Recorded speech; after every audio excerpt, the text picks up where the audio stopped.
De saint François de Sales, traité de l'amour de Dieu, livre 2, chapitre 5, que la providence céleste a pourvu aux hommes une rédemption très abondante.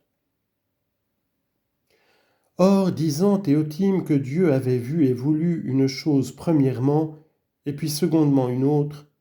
observant ordre en ses volontés, je l'ai entendu selon qu'il a été déclaré ci-devant, à savoir qu'encore que tout cela s'est passé en un très seul et très simple acte, néanmoins parie celui, l'ordre, la distinction et la dépendance des choses n'a pas été moins observée que s'il y eut plusieurs actes en entendement et volonté de Dieu. Étant donc ainsi que toute volonté bien disposée, qui se détermine de vouloir plusieurs objets également présents, aime mieux et avant tout celui qui est le plus aimable, il s'ensuit que la souveraine Providence faisant son éternel projet et dessein de tout ce qu'elle produirait, elle voulut premièrement et aima par une préférence d'excellence le plus aimable objet de son amour, qui est notre Sauveur, et puis par ordre les autres créatures, selon que plus ou moins elles appartiennent au service, honneur et gloire, dit celui. Ainsi tout a été fait pour ce divin homme, qui pour cela est appelé aimé de toute créature. Colossiens 1,15. Et possédé par la divine majesté au commencement des voies d'Icelle, avant qu'elle fît chose quelconque, créé au commencement avant les siècles, car en lui toutes choses sont faites, et il est avant tout, et toutes choses sont établies en lui, et il est chef de toute l'Église, tenant en tout et partout la primauté. Colossiens 1,16. On ne plante principalement la vigne que pour le fruit, et partant le fruit est le premier désiré et prétendu, quoique les feuilles et les fleurs précèdent dans la production. Ainsi le grand Sauveur fut le premier en intention divine, et en ce projet éternel que la divine providence fit de la production des créatures, et en contemplation de ce fruit désirable fut plantée la vigne de l'univers, et établit la succession de plusieurs générations qui, à guise de feuilles et de fleurs, le devaient précéder, comme avant-coureur et préparatif convenable à la production de ce raisin, que l'épouse sacrée loue tant dans le Cantique des Cantiques, chapitre 1, verset 3, et la liqueur duquel réjouit Dieu et les âmes. Mais donc maintenant, mon Théotime, qui doutera de l'abondance des moyens du salut, puisque nous avons un si grand Sauveur, en considération duquel nous avons été faits, et par les mérites duquel nous avons été rachetés, car il est mort pour tous, parce que tous étaient morts, et sa miséricorde a été plus salutaire pour racheter la race des hommes que la misère d'Adam n'avait été vénéneuse pour le perdre. Étant sans faux que le péché d'Adam ait surmonté la débonnaire divine, que tout au contraire il l'a excité et provoqué, si que par une suave et très amoureuse anti-péristase et contention, elle s'est revigorée à la présence de son adversaire, et comme ramassant ses forces pour vaincre, elle a fait surabonder la grâce où l'iniquité avait abondé. Romains 5, 20. De sorte que la Sainte Église, par un saint excès d'admiration, s'écrie la veille de Pâques, ô péché d'Adam à la vérité nécessaire qui a été effacée par la mort de Jésus-Christ. Ô coulpe bienheureuse qui a mérité d'avoir un tel et si grand Rédempteur. Certes, Théotime, nous pouvons dire comme cet ancien, nous étions perdus si nous n'eussions été perdus, c'est-à-dire notre perte nous a été à profit, puisqu'en effet la nature humaine a reçu plus de grâce par la rédemption de son Sauveur qu'elle n'en eût jamais reçu par l'innocence d'Adam s'il eût persévéré en elle. Car encore que la divine providence ait laissé en l'homme des grandes marques de sa sévérité, parmi la grâce même de sa miséricorde, comme par exemple la nécessité de mourir, les maladies, les travaux, la rébellion de la sensualité, si est-ce que la faveur céleste, surnageant à tout cela, prend plaisir de convertir toutes ces misères au plus grand profit de ceux qui l'aiment, faisant naître la patience sur les travaux, le mépris du monde sur la nécessité de mourir et 1000 victoires sur la concupiscence, et comme l'arc-en-ciel touchant l'épine aspalatus la rend plus odorante que les lys, aussi la rédemption de notre Seigneur touchant nos misères, elle les rend plus utiles et aimables que n'eût jamais été l'innocence originelle. Les anges ont plus de joie au ciel, dit le Sauveur, sur un pécheur pénitent que sur 99 justes qui n'ont pas besoin de pénitence. Luc 15, 7. Et de même, l'état de la rédemption vaut 100 fois mieux que celui de l'innocence. Certes, en l'arrousement du sang de notre Seigneur fait par l'hysope de la croix,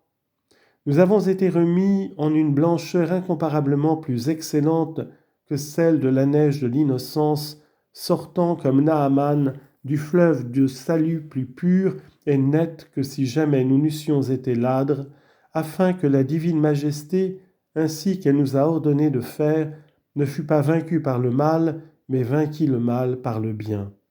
Romains 12, 21. Que sa miséricorde, comme une huile sacrée, se tint au-dessus du jugement. Jacques 2, 13. Et que ses misérations surmontassent toutes ses œuvres. Psaume 144, verset 9.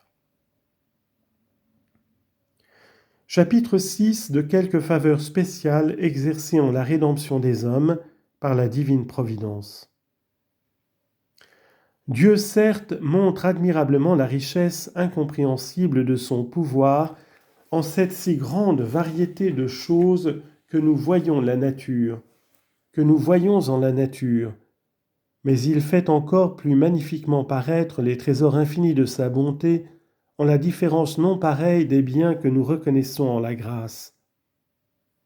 Car Théotime, il ne s'est pas contenté en l'excès sacré de sa miséricorde d'envoyer à son peuple, c'est-à-dire au genre humain, une rédemption générale et universelle par laquelle un chacun peut être sauvé,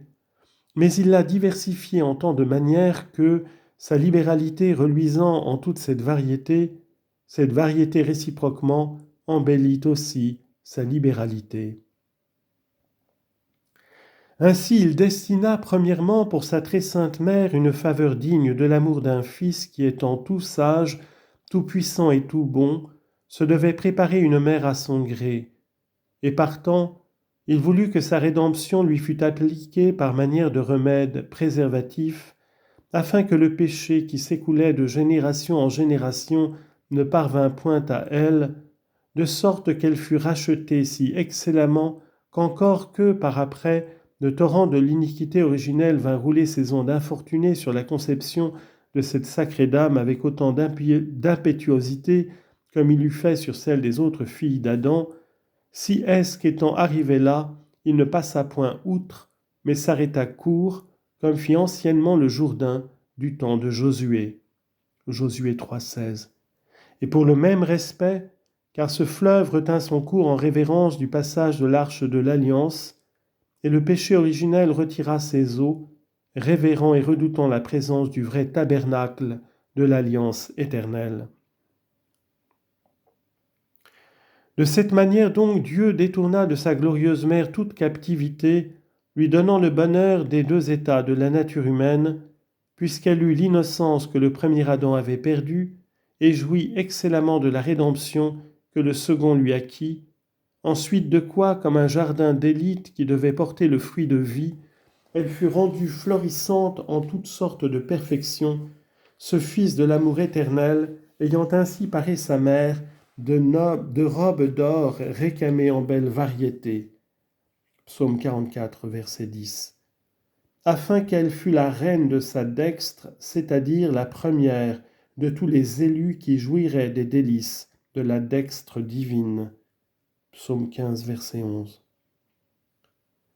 Si que cette mère sacrée, comme toute réservée à son Fils, fut par lui rachetée, non seulement de la damnation, mais aussi de tout péril de la damnation, lui assurant la grâce et la perfection de la grâce, en sorte qu'elle marcha comme une belle aube qui, commençant à poindre, va continuellement croissant en clarté jusqu'au plein jour. Proverbe 4, 18. Rédemption admirable chef-d'œuvre du Rédempteur, est la première de toutes les rédemptions par lesquelles le Fils, d'un cœur vraiment filial, prévenant sa mère, est-ce bénédiction de douceur, psaume 20, verset 5, il la préserve non seulement du péché comme les anges, mais aussi de tout péril de péché et de tous les divertissements et retardements de l'exercice du saint amour. Aussi proteste-t-il contre toutes les créatures raisonnables qu'il a choisies.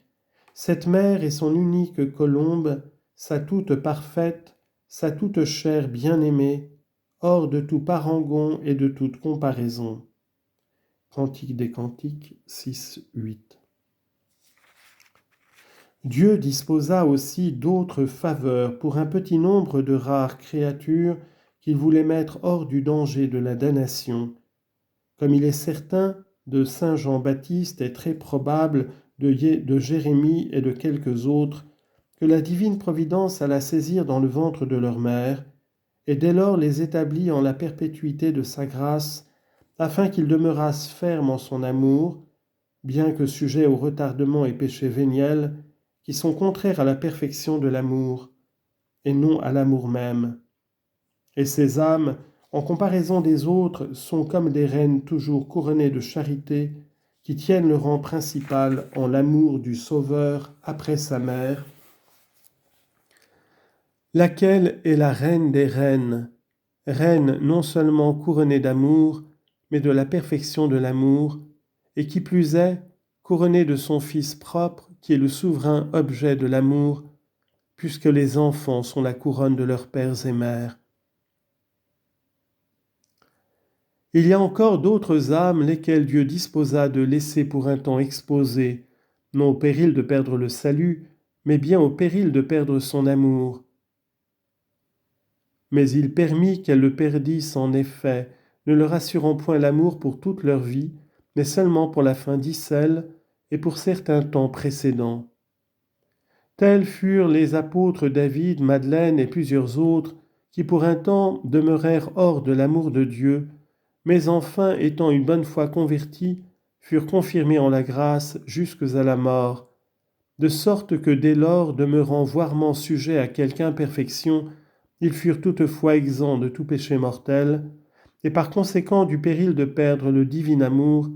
et furent comme des amis sacrés de l'époux céleste, parés voirement de la robe nuptiale de son très saint amour, mais non pas pourtant couronnés, parce que la couronne est un ornement de la tête, c'est-à-dire de la première partie de la personne. Or, la première partie de la vie des âmes de ce rang ayant été sujette à l'amour des choses terrestres, elles ne peuvent porter la couronne de l'amour céleste. Mais il leur suffit d'emporter la robe qui les rend capables du lit nuptial de l'époux divin et d'être éternellement bienheureuses avec lui. Chapitre 7. Combien la providence sacrée est admirable en la diversité des grâces qu'elle distribue aux hommes. Il y eut donc en la providence éternelle une faveur incomparable pour la reine des reines, mère de très belle dilection, et toute très uniquement parfaite. Il y en eut aussi des spéciales pour les autres, mais après cela, cette souveraine bonté répandit une abondance de grâce et bénédiction sur toute la race des hommes et la nature des anges, de laquelle tous ont été arrosés, comme d'une pluie qui tombe sur les bons et les mauvais. Matthieu 5, 45. Tous ont été éclairés comme d'une lumière qui illumine tout homme venant en ce monde. Jean 1, 9. Tous ont reçu leur part comme d'une semence qui tombe non seulement sur la bonne terre, mais sur les chemins, entre les épines et sur les pierres. Matthieu 13, 4. Afin que tous fussent inexcusables devant le Rédempteur, s'ils n'emploient cette très abondante rédemption pour leur salut. Mais pourtant, Théotime, quoique cette très abondante suffisance de grâce soit ainsi versée sur toute la nature humaine, et qu'en cela nous soyons tous égaux, qu'une riche abondance de bénédictions nous soit offerte à tous, si est-ce néanmoins que la variété de ces faveurs est si grande qu'on ne peut dire qui est plus admirable, ou la grandeur de toutes les grâces en une si grande diversité, ou la diversité en tant de grandeur? Qui ne voit qu'entre les chrétiens, les moyens du salut sont plus grands et puissants qu'entre les barbares, et que parmi les chrétiens il y a des peuples et des villes où les pasteurs sont plus fructueux et capables? Or, de nier que ces moyens extérieurs ne soient pas des faveurs de la providence divine, ou de révoquer en doute qu'ils ne contribuent pas au salut et à la perfection des âmes, ce serait être ingrat envers la bonté céleste et démentir la véritable expérience qui nous fait voir que pour l'ordinaire,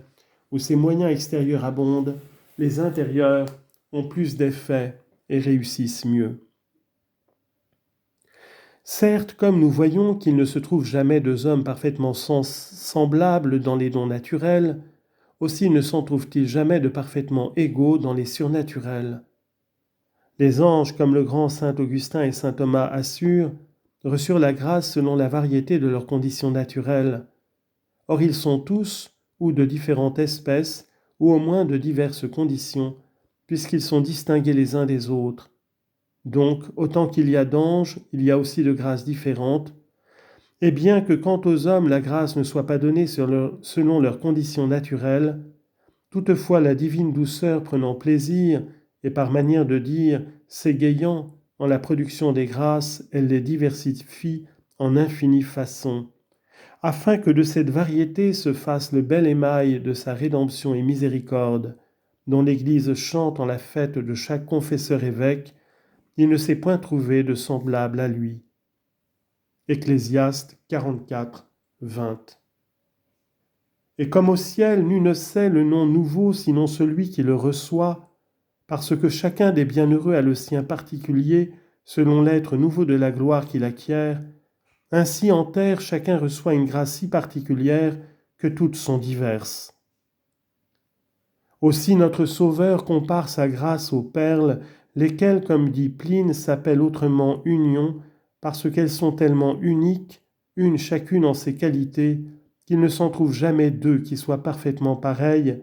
et comme une étoile est différente de l'autre en clarté, ainsi seront différents les hommes les uns des autres en la gloire, signe évident qu'ils auront été en la grâce. Or cette variété en la grâce ou cette grâce en la variété fait une très sacrée beauté et très suave harmonie qui réjouit toute la sainte cité de Jérusalem, la céleste. Mais il se faut bien garder de jamais rechercher pourquoi la suprême sagesse a départi une grâce à l'un plutôt qu'à l'autre, ni pourquoi elle fait abonder ses faveurs en un endroit plutôt qu'en l'autre. Non, Théotime, n'entrez jamais en cette curiosité, car ayant tous suffisamment, mais abondamment ce qui est requis pour le salut, quelle raison peut avoir homme du monde de se plaindre s'il plaît à Dieu de départir ses grâces plus largement aux uns qu'aux autres? Si quelqu'un s'enquérait pourquoi Dieu a fait les melons plus gros que les fraises, ou les lys plus grands que les violettes, pourquoi le romarin n'est pas une rose, ou pourquoi l'œillet n'est pas un souci, pourquoi le paon est plus beau qu'une chauve-souris, ou pourquoi la figue est douce et le citron aigrelet, on se moquerait de ses demandes, et on lui dirait « pauvre homme », puisque la beauté du monde requiert la variété, il faut qu'il y ait des différences et inégales perfections dans les choses, et que l'une ne soit pas l'autre. C'est pourquoi les unes sont petites, les autres grandes, les unes aigres, les autres douces, les unes plus et les autres moins belles. Or, c'en est de même dans les choses surnaturelles. Chaque personne a son don, un ainsi et l'autre ainsi. 1 Corinthiens 7, dit le Saint-Esprit. C'est donc une impertinence de vouloir rechercher pourquoi saint Paul n'a pas eu la grâce de saint Pierre, ni saint Pierre celle de saint Paul, pourquoi saint Antoine n'a pas été saint Athanase, ni saint Athanase saint Jérôme, car on répondrait à ces demandes que l'Église est un jardin diapré de fleurs infinies. Il en faut donc de diverses grandeurs, de diverses couleurs, de diverses odeurs, et en somme de différentes perfections, tout en leur prix, leur grâce et leur émail, et tout en l'assemblage de leurs variétés, font une très agréable perfection de beauté.